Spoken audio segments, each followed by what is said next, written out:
突降暴雨，泼水一样，黑乎乎的一片。在那个距离上还没有看到跑道，还没有决断复飞的话，几秒钟飞机就要撞裂。飞行员必须要有这个心理素质，就是你必须得1-2秒钟之内恢复自己的心情。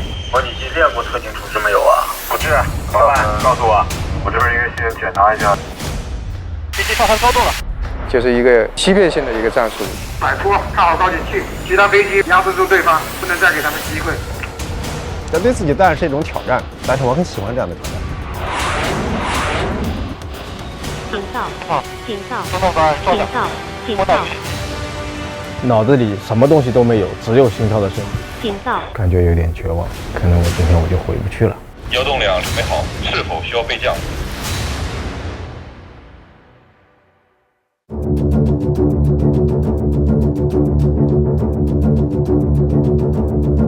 警告！警告！警告！紧急时刻，他们临危不乱。你能听到的只有一个声音，就是你心跳的声音，咚咚咚咚咚。专攻精炼，他们紧贴实战。就是一个欺骗性的一个战术。飞机上升高度了。万米高空之上，飞行员是怎样锤炼空战技能的？如何直面那些生死存亡的紧急时刻呢？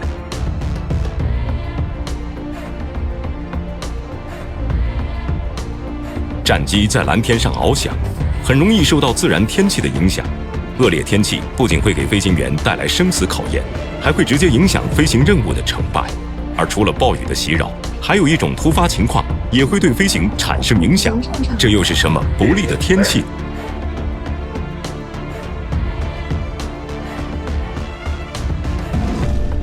京飞标比武要求飞行员在规定时间内突破防线，到指定空域对靶标进行射击。所有飞行员都清楚，参加京飞标比武就是时间紧、难度大的极限挑战。我觉得没有说谁愿意去陪跑，都是奔着第一去。但是你能不能拿第一，这不是你想拿就能拿。飞行员闵志红曾驾驶飞豹多次参加京飞标比武，可以说是顶级赛事的常客。然而这次的比武地点在西北沙漠，平日万里无云的晴好天气，但在比武当天变了脸。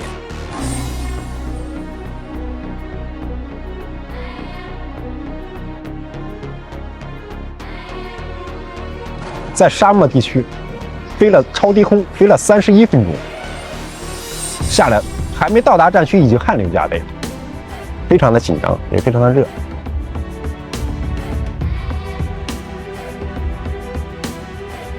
靶标与沙漠颜色相近，本就不容易寻找，再加上天气不好，能见度太低，寻找靶标就更加难，更别说稳定瞄准了。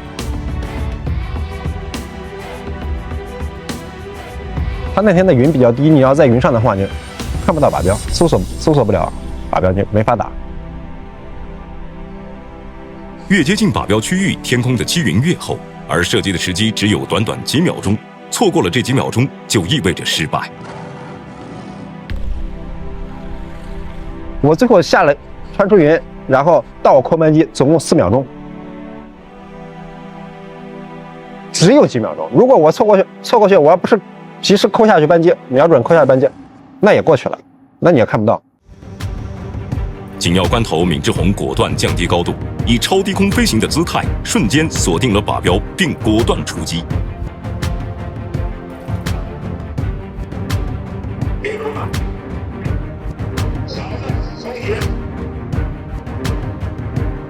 这一次，闵志红抓住了瞬息万变的战机，最终以总成绩第1名的优异成绩斩获了京飞标。而抓住时机快速射击，就是他制胜的关键。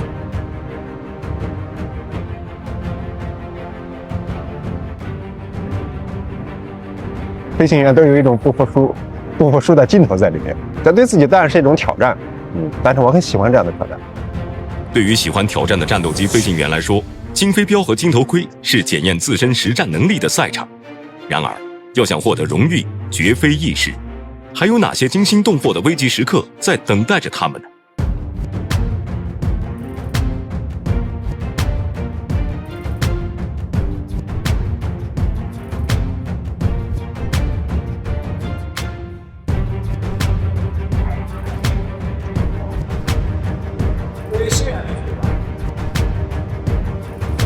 伴随着阵阵轰鸣声，中部战区空军航空兵某旅一场多机型的跨昼夜飞行训练拉开帷幕。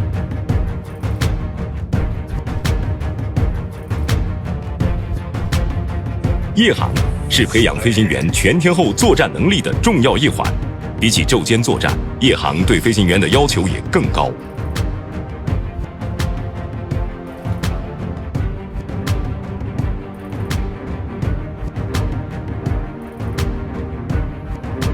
我们在白天的话，设备使用的口诀就是想看洞察；在夜间的话，可能在黑带来的特点就是你不能看，你可能看不太清楚，也可能你要对飞机的里面的各个设备就要一摸就知道这个设备是啥，在哪个位置，在哪个区域，根据它的形状，这个就是想看摸洞察。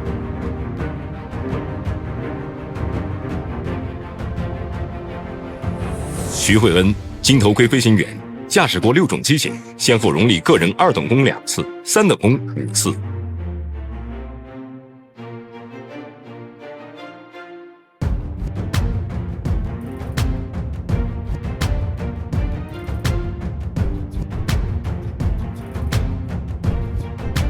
对于徐慧恩这样的金头盔飞行员来说，夜航似乎并没有什么难度，但他却没有一丝懈怠，因为飞行是高风险行业，危险无处不在。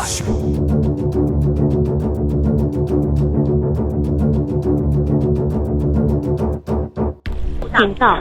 警告！警告！警告！警告！当时飞机听到砰的一声，一只大鸟，一只鹰隼类的一只大鸟，撞到我的座舱盖前面的一个光雷罩上了。那个光雷罩已经罩得稀巴烂，然后座舱盖上也是全部都布满了那个鸟的那个血毛。这是一次夜航起飞后，金头盔飞行员徐慧恩在1000米高空遭遇的一次特情。警告！警告！警告！先保持好状态，检查飞机发动机工作。自动本明白。自动本光雷控制，发动机工作好，这样没有影响。如果是正好撞在那个座舱盖上，没有那个前面那个光雷罩给我挡一下的话，就跟一个子弹一样，直接穿到你那个座舱盖里面来，直接就会把座舱盖全部把它撞碎，然后把人直接会撞晕，甚至撞死，直接就会失去知觉。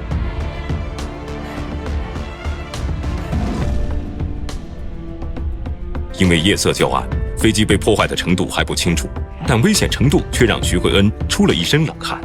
面对突如其来的特情，他该如何应对？警告！警告！警告！警告！飞行员必须要有这个心理素质，就是你必须得1-2秒钟之内，你必须得恢复自己的心情，要不然你后面怎么处置你也都是错的。说空运飞到。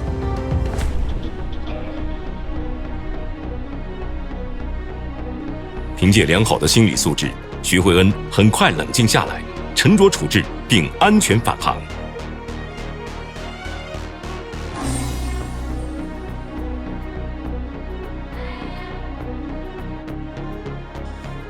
你把危险的事情干成一个，通过你的训练，通过你的平时的磨练，你把它变成一个安全的事情，这个才是我们飞行员应该做的。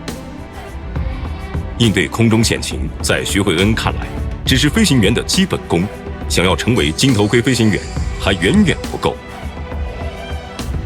2016年，31岁的徐慧恩备战金头盔，他收集了大量资料和相关战例，把一切能利用的时间都用来学习和研究。然而，刚刚走上赛场，他就感受到了巨大的压力。但是有些组是强联合，都是2个老同志，但是就我们这个组是最年轻的，就是我带着一个更年轻的一个新飞行员，然后上去比赛。原来徐慧恩这组是那届金头盔参赛者中最年轻的组合，对手全都是经验丰富的飞行员，有的甚至是前几届金头盔的获得者。再加上徐慧恩所在单位当时刚刚改装新机型，难度可想而知。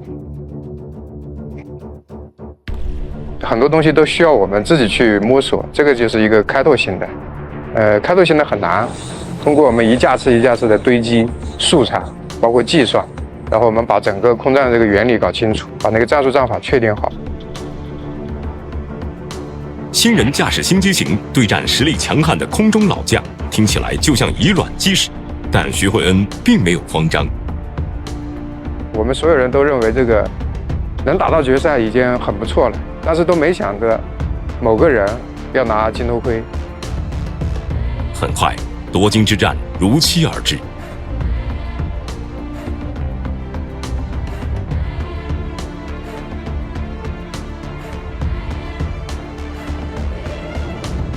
作战开始，我们座位前出，你们前，我的后。对手来势凶猛，先发制人。徐慧恩驾驶战机闪电般向两侧迂回，迅速发明敌机位置，注意搜索。根据空中这个进程的变化，然后临时在空中做出的决策很重要，把飞机飞得跟自己融合起来，跟团队融合起来。注意降高，摆坡，看好高景器。其他飞机分配好目标，压制住对方，不能再给他们机会。突然，对手的一个细微破绽被徐慧恩死死咬住。继续前压，做了明白。他一边果断指挥僚机牵制对手，一边大速度追赶摇尾。搜索、截获、发射，一气呵成，以雷霆之势赢得战局。别动飞机，漂亮！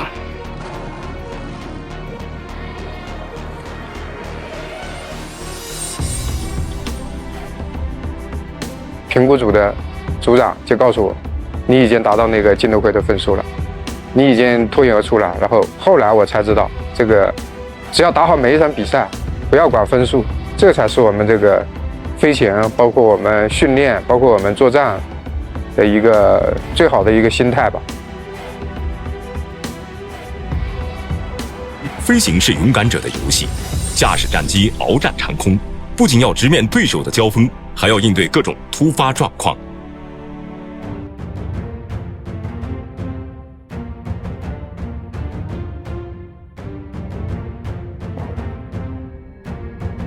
准备的行不行？还行，还行，行就行，不行就不行，啥叫还行？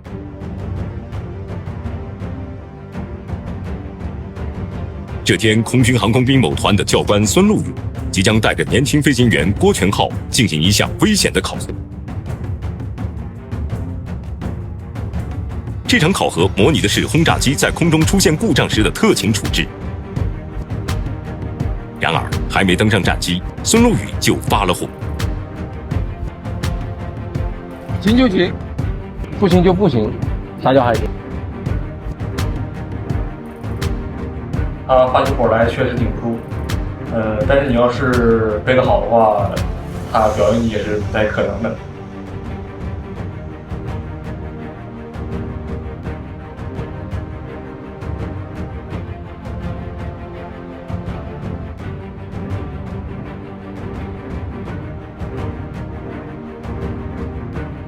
让郭全浩没有想到的是，轰炸机刚刚升空，孙路宇就抛出了十分刁钻的难题。模拟机练过特警处置没有啊？之前练过，这就出来了。处置，怎么办？告诉我。我这边应该先检查一下。没有让你背口诀。明白。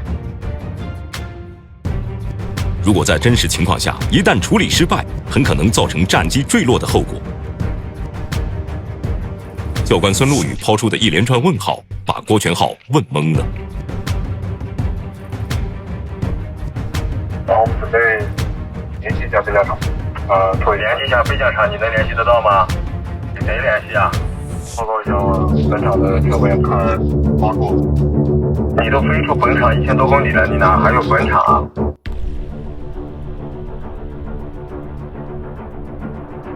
面对孙路宇的持续逼问，郭全浩有些慌乱。这种难度完全出乎郭全浩的意料。那么，孙路宇为什么要出这么难的考题呢？我给他出特勤，不是为了刁难他、为难他，也不是为了证明我当年处置有多么好。其其实我就是希望，如果有一天他遇到各种情况下都能够把飞机带得出去，也能够飞得回来。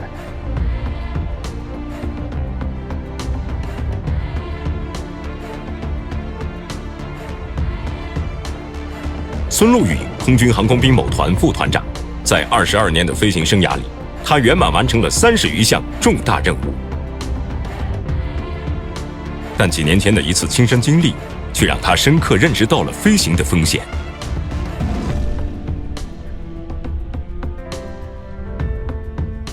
那天，孙路宇机组驾驶轰炸机执行南海巡航任务，正当准备返航时，一个紧急状况却让所有人感受到了危险。警告！警告！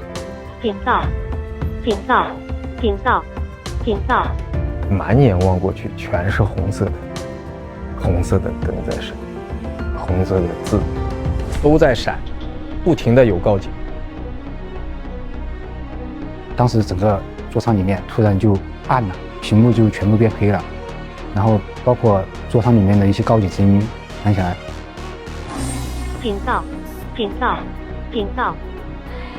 你能听到的只有一个声音，就是你心跳的声音，咚咚咚咚咚，脑子里什么东西都没有，只有心跳的声音。警告！警告！警告！孙路宇机组所在的位置是海上，无法实施紧急迫降，他们很有可能要面临的就是飞机失去动力而坠入大海。我也想，你的心思就在那里处置特勤，可能欠的账太多了，所以父母、妻儿、爷爷奶奶、外公外婆各种各样的都弄我脑袋里去，不受控制的，他就自己就来了。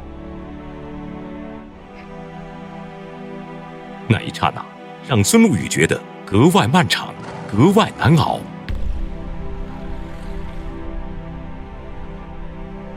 感觉有点绝望。如果是处置不成功，可能我今天就要在南海这边了，今天我就回不去了。生死关头，机舱内传来的声音让孙路宇和机组成员重燃了希望。摇动梁准备好，是否需要备降？摇动梁机上准备完毕，是否需要备降？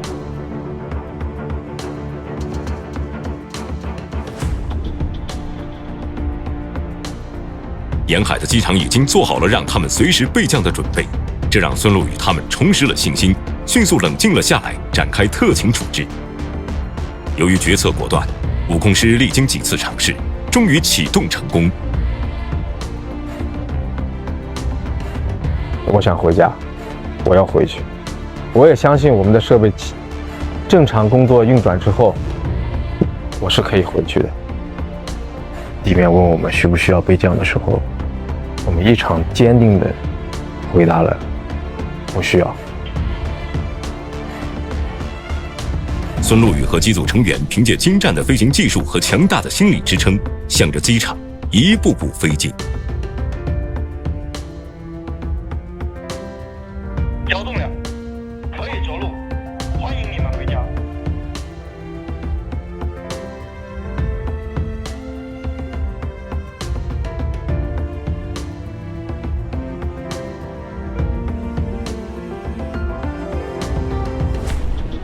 从那以后，这道刁钻的考题就出现在孙路宇的飞行课堂上，成为了他特勤处置教学上的经典范本。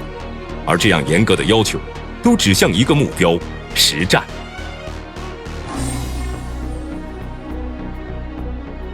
我们是作战部队，我们带出来的，他得是会作战的战斗员。你既要学技术，你更要学作战，两个都走，丢一条他都不行。